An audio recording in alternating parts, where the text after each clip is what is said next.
Hi friends, কেমন আছো তোমরা সবাই? আছি করি তোমরা সবাই খুব ভালো আছো। তো আমিও ভালো আছি। তো দেখো আমি গঙ্গা চান করে নিয়েছি। গঙ্গা চান করতে গেছিলাম সেদিন, তো গঙ্গা চান করে তিলক পরে নিয়েছি। আর এদিকে আমরা বাটা দিয়ে নিয়েছিলাম।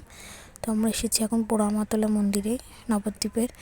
তো দেখো আমরা এই গাছটাকে পরিক্রমা করছি। আমি, আমার পিসি শাশুড়ি আর আমার এক দেওর, আমরা তিনজনে মিলে গেছিলাম। তো এটা অনেক দিন আগেকার ভিডিও। তো হঠাৎ করে দিয়ে সামনে আসলো, তাই ভাবলাম তোমাদেরকে একটু শেয়ার করি। তো এই দেখো মাকে কত সুন্দর লাগছে, জবা ফুলের মালা দিয়ে মাকে পুরো সাজিয়ে রেখেছে।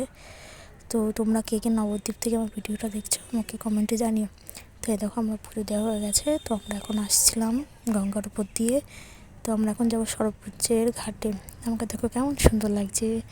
তো তারপরে দেখো সুন্দর করে যাচ্ছি। আর দেখো আমাদের নৌকাতেই সেই লঞ্চে উঠেছিল একটা জবা ফুল নিয়ে একজন উঠেছিল। কি সুন্দর না জবা ফুলটাকে লাগছে দেখতে।